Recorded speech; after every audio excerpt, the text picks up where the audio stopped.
এই গল্পটি সম্পূর্ণরূপে কল্পনাপ্রসূত। এর সাথে কোনো বাস্তব ব্যক্তি, ঘটনা বা স্থানের মিলিয়ে দেওয়া ঠিক নয়।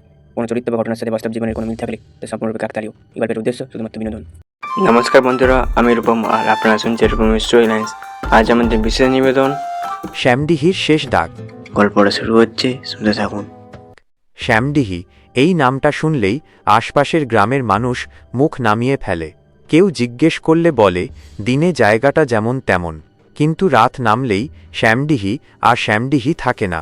গ্রামটা শহর থেকে অনেক ভেতরে, চারদিকে ধানক্ষেত, মাঝখানে জঙ্গল কেটে যাওয়া এক সরু কাঁচা রাস্তা।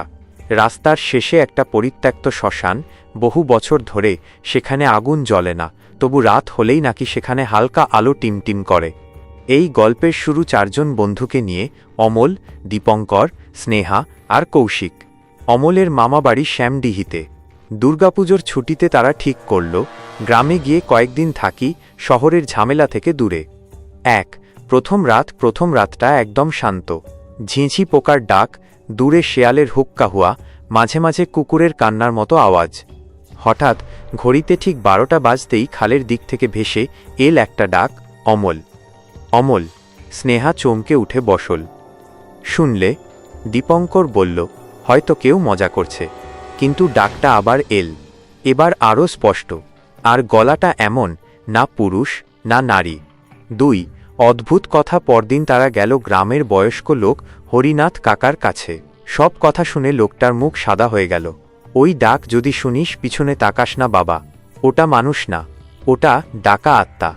হরিনাথ কাকা বলল, বছর 25 আগে শ্যামডিহিতে এক যুবক নিখোঁজ হয়েছিল, নাম মাধব। শেষবার তাকে দেখা গিয়েছিল শ্মশানের রাস্তার ধারে। তারপর থেকে প্রতি পূর্ণিমার রাতে কেউ না কেউ সেই ডাক শোনে।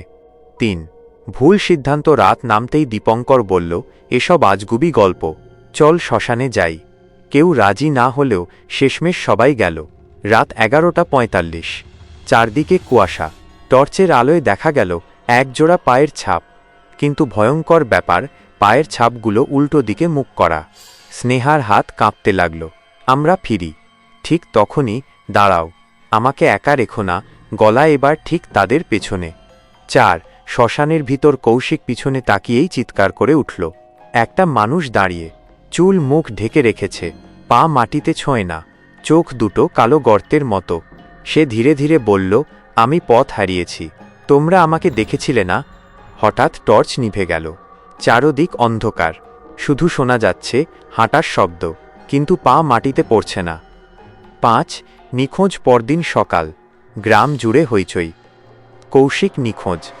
শ্মশানের রাস্তায় পাওয়া গেল শুধু একজোড়া পায়ের ছাপ, উল্টো দিকে মুখ করা। হরিনাথ কাকা কাঁপা গলায় বলল, ও আর ফিরবে না, শ্যামডিহি নিজের লোক নিয়ে নেয়। শেষ কথা। আজও শ্যামডিহিতে পূর্ণিমার রাতে কেউ গেলে শোনে, দাঁড়াও, আমাকে একা রেখো না।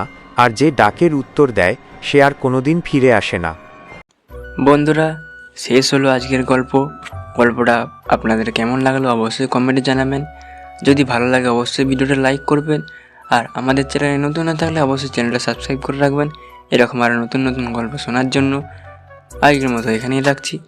পরের দিন দেখা যাচ্ছে একটা ধামাকাদার নতুন গল্পের সাথে। ততক্ষণের জন্য সবাই সুস্থ থাকবেন, ভালো থাকবেন, আর অবশ্যই রূপমের স্টোরি লাইন্স শুনতে থাকুন। ধন্যবাদ।